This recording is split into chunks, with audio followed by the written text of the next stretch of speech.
জীবনে খাওয়া দাওয়া আর পাখির মতো উড়ে ঘুরে বেড়ানো ছাড়া আর আছেই বা কি বলো তো? এই জীবনটাকে তো উপভোগ করতে হবে, তাই না? জীবন তো ভাই একটাই, এই জীবনে যদি আনন্দ সুখটাই না পাইলাম তাইলে পারে বুড়ো বয়সে যায় টাকার মুখ দেখে কি করব বলো? তাই অল্প বয়সে কম কম টাকা পয়সা দিয়ে ছোট ছোট শখগুলো পূরণ করা উচিত।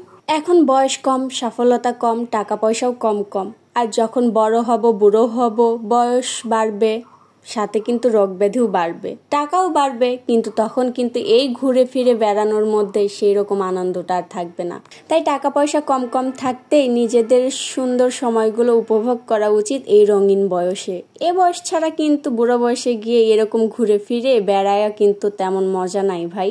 আর রইল বাকি বাচ্চা কাচ্চা, ভাই বাচ্চা কাচ্চাকে সঙ্গে নিয়ে বেড়ানোর মজাটাই আলাদা। তাদের ছোট ছোট দুষ্টু মিষ্টু কাণ্ড কারখানা দেখতে এত বেশি ভালো লাগে, মজা লাগে। দেখো ওইখানে আমার মেয়েটা রাশিয়ান, ওই মেয়েকে দেখে ভয় পায় আমার কাছে দৌড়ে সরে চলে আসতেছিল। তারপরেই তো আর কিছুক্ষণ আগায় দেখি যে জাম, আমি বসে দাঁড়ায় জাম বাসে বাসে নিয়ে কিনলাম। তারপরে সামনে আগায় এসে আমাদের পছন্দের রেস্টুরেন্টে চলে আসলাম। আর এই তো রেস্টুরেন্টে এসে খাবার অর্ডার দিয়ে আমি বসে বসে ঢং করতেছিলাম। আর যেহেতু খাবার আসতে অনেক বেশি দেরি হচ্ছিল, তাই কি করব ভাবে না পায় আমি ওই রেস্টুরেন্টের মধ্যে হাঁটাচলা করতেছিলাম। আর ভাবলাম যে একটা আইসক্রিম খাই। যে গরম পড়ছিল রে ভাই, তার উপর আবার হেজাব বোরকা টোরকা পরে বাচ্চার সঙ্গে দৌড়াদৌড়ি করতে তো আমার অবস্থা কাহিল। এইভাবে একটা আইসক্রিম নিলাম, তাও কি ভাই বাচ্চার বাবা মা হলে যে অবস্থা হয়, কোনো কিছু খাইও শান্তি নাই। দেখো আমি এক কামড় দিতে না দিতে সে আমার হাত থেকে কাড়ে নেবে, এরকম অবস্থা। মানে আমি বলতেছি তোমারে খাওয়াই দেই, সে তা শুনবে না, সে নিজে হাতে নিয়ে খাবে। তাইলে বুঝো কেমন হয়, বাচ্চার মায়েদের কোনো কিছু তৃপ্তি সহকারে খাইও শান্তি নাই ভাই। এই দেখো এখানে নিয়ে এসে আমি তারে টেবিলের উপর বসাই দিয়ে বলতেছি তোমারে একটু দেই আর আমি একটু খাই। ওরে চকলেটটুকু দিলাম, সে সেটুকু খায়া এখন আমার কাছ থেকে পুরোটাই নিবে। দেখো ওইটুকু নিবে না, ভাঙাটুকু নিবে না, অল্প দিলে নেয় না। আমার মেয়েটার মধ্যে আবার এই গুণটা আছে মাশাল্লাহ, সে বড় জিনিসের মধ্যে হাত দেয় আগে, মানে যেটা বেশি সেইটার মধ্যে হাত দিয়ে নিবে।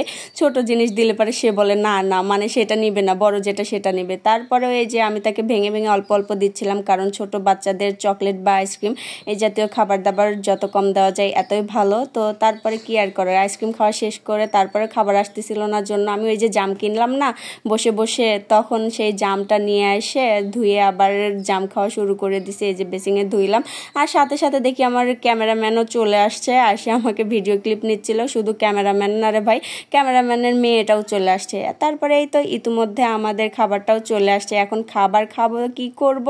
দেখো আমার বাচ্চাটা ও টেবিলের উপরে উঠে বসে সস নিয়ে খাওয়া শুরু করে দিছে। এই হলো বাচ্চার মজা আর কি। মানে ঘুরতে বেড়াইতে ভালোই লাগে, কিন্তু খাওয়ার সময় বাদে যত জ্বালা যন্ত্রণা আর মুসিবত, মানে তাকে নিয়ে যে কি করতে হয়, সে যে কি করতে চায় আর কি করে আর না করে, মানে ভাবি পাওয়া যায় না। আর সে এখন বড় হচ্ছে, আরও দুষ্টু বেশি হচ্ছে।